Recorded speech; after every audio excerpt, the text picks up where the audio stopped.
साथियों, आपको पुस्तक सावधानी और सुरक्षा गायत्री मंत्र के 9 अक्षर की व्याख्या पढ़कर सुना रहे थे। आत्मरक्षा और नैतिकता। लाइट चली गई थी, आखिरी का कुछ सेंटेंस समझ नहीं आया, तो उसको फिर से आखिरी पैरे को रिपीट कर देते हैं, फिर आगे बढ़ते हैं। कुमार्गामियों के सुधार का उपाय।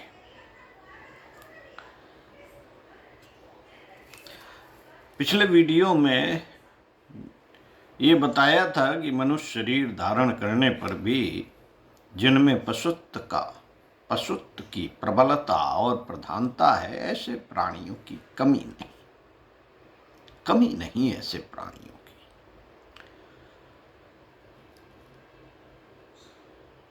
पशु केवल 2 चीजें पहचानता है, एक लोभ, दूसरा भय। दाना घास दिखाते हुए उसे ललचा कर कहीं भी ले जाइए, वह आपके पीछे पीछे चलेगा, या फिर लाठी का डर दिखाकर जिधर चाहे उधर ले जाया जा सकता है। साथियों, भय या लोभ के द्वारा अज्ञानियों को, कुमार्गामियों को, पशुओं को कुमार्ग से विरत और सन्मार्ग में प्रवृत्त कराया जा सकता है। ये था आखिरी पैरा आत्मरक्षा और नैतिकता का। आपको पढ़कर सुनाते हैं कुमार्गामियों के सुधार का उपाय।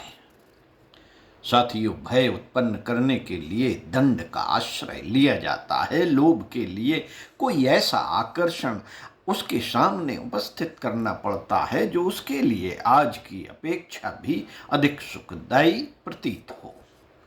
इसी प्रकार उसके सामने कोई ऐसा डर उपस्थित कर दिया जाए जिससे वह घबरा जाए और अपने ऊपर इतनी भयंकर विपत्ति आती हुई अनुभव करे, जिसकी तुलना में अपनी वर्तमान कुटेवों को छोड़ना उसे लाभदायक मालूम पड़े, तो वह उससे छोड़ सकता है।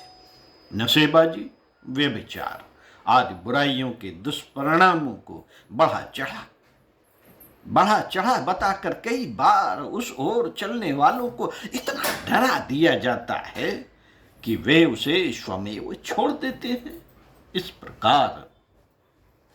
प्रकार के अत्युक्तिपूर्ण वर्णनों में यद्यपि असत्य का अंश रहता है, पर वह इसलिए बुरा नहीं समझा जाता क्योंकि उसका प्रयोग साधु उद्देश्य के लिए किया गया है।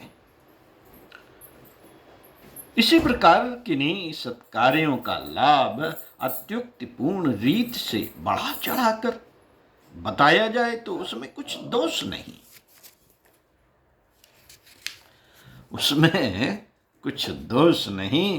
होता, कारण कि बाल बुद्धि लोगों को सन्मार्ग की ओर अग्रसर करने के लिए उस अत्युक्त का आश्रय लिया गया है।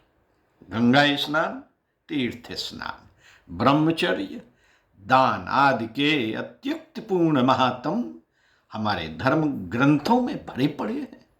उन्हें असत्य ठहराने का साहस कोई विचारवान व्यक्ति नहीं कर सकता, क्योंकि आम जनता जिसमें बाल बुद्धि की प्रधानता होती है, बिना विशेष भय और बिना विशेष लोभ के उच्चता के कष्ट साध्य मार्ग पर चलने के लिए कदापि सहमत नहीं हो सकती।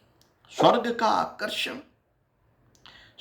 का आकर्षक आनंददायक वर्णन और नरक का भयंकर रोमांचकारी दुखदायी चित्रण इसी दृष्टि से किया गया है कि इस प्रबल लोभ या भय से प्रभावित होकर लोग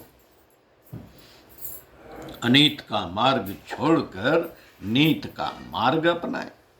स्वर्ग नरक की इतनी अलंकारिक कल्पनाएं रचने वालों को क्या हम झूठा ठहराएं?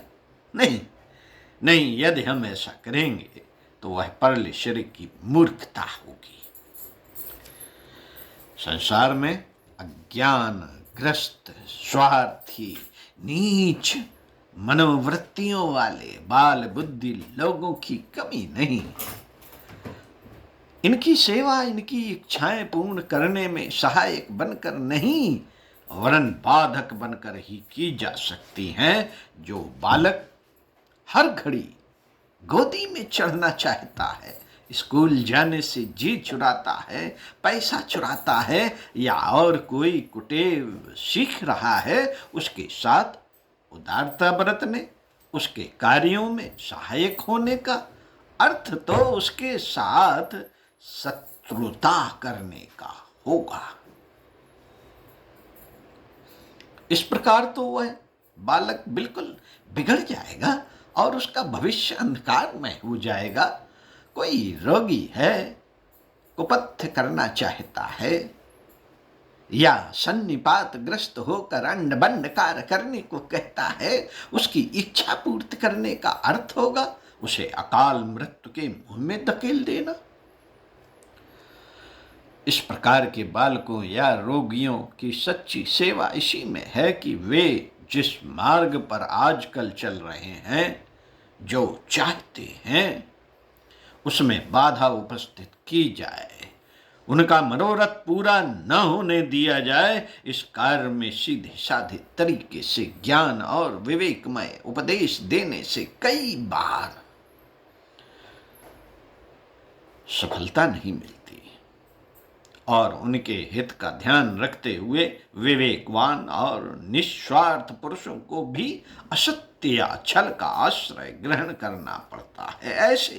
ऐसे असत्य या छल को निंदित नहीं ठहराया जा सकता। रोगी या बालकों को फुसलाकर उन्हें ठीक मार्ग पर रखने के लिए यदि झूठ बोला जाए, डर या लोभ दिखाया जाए, किसी अत्युक्त का प्रयोग किया जाए, तो उसे निंदनीय ही कहा जाएगा। साथियों, स्वाध्याय सत्संग का विषय पूरा हुआ। चिंतन मनन आप करिए और कुछ अच्छा पढ़ते रहिए, कुछ अच्छा सुनते रहिए। स्वाध्याय सत्संग का क्रम बनाए रखिए। अगले वीडियो में आपको इसी क्रम को बनाए रखते हुए पढ़कर सुनाएंगे। आसुरी शक्तियों से संघर्ष करने में छल का प्रयोग